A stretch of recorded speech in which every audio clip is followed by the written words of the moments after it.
faqat yo'l patrul xizmati inspektori tomonidan rasmiylashtirilgan ma'muriy bayonnoma asosida ball tizimi yuritiladi. Eshitladingizlar ham? Menimcha bu qonun ishga tushganiga ancha bo'ldi.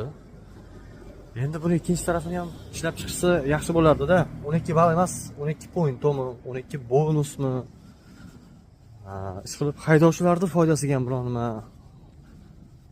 bir ishlab chiqsa yaxshi bo'lardi deb o'ylayman hukumatdagilarimizni. Jahon tajribasi, jahon standarti deb bong uramiz-ku, lekin hech anaqasi bo'lmayapti. O'zimizda ham vaqt keldi уже. Hamma raqamli tizimga o'tib ketdi уже. Hamma yoqda sifrovoy hisob-kitoblar, bank kartalarida hammasi raqam orqali. Mana chet elda ham xuddi shunday. Hech kim qo'liga naqd pul uncha-muncha ushlamaydi. Faqat shu onlayn to'lovi-yu, boshqasi-yu.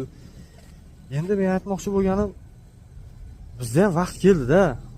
Shu bonusmi, haydovchilarda bir oson og'irini yengil qiladigan bir point-mi ishlab chiqsa-da shuni. Bu ham pul o'rnida o'tsa, ora-chorada bir buzgan qoidalarni shu bonus orqali, point orqali to'lab yursa, o'zlariga naqd pul qoladi ancha deb o'ylayman-da. Bo'lmasam radardan kelgan shtrafga ham, kameradan, u yoqdan bu yoqdan kelgan pul hamma topgan tutganini shu olib borib jarimaga to'lab o'sha afsilib ketdi deyarli hamma haydovchilar. Shuning uchun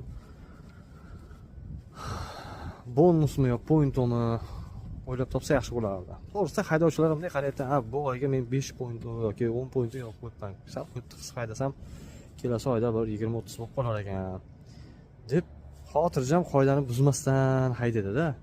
Endi bu radarlar, bu kameralarni ko'rib men ham bu yaqin 4-5 yil ichida mashina minaman deya olmayman-da. Endi ko'chaga chiqsang, shaq rasmga olib, sekin pulni shtrafga olib borib yuraversing, hech kim qoidani buzaman deb chiqmaydi ko'chaga. Nima demadinglar? Izohlaring bo'lsa marhamat.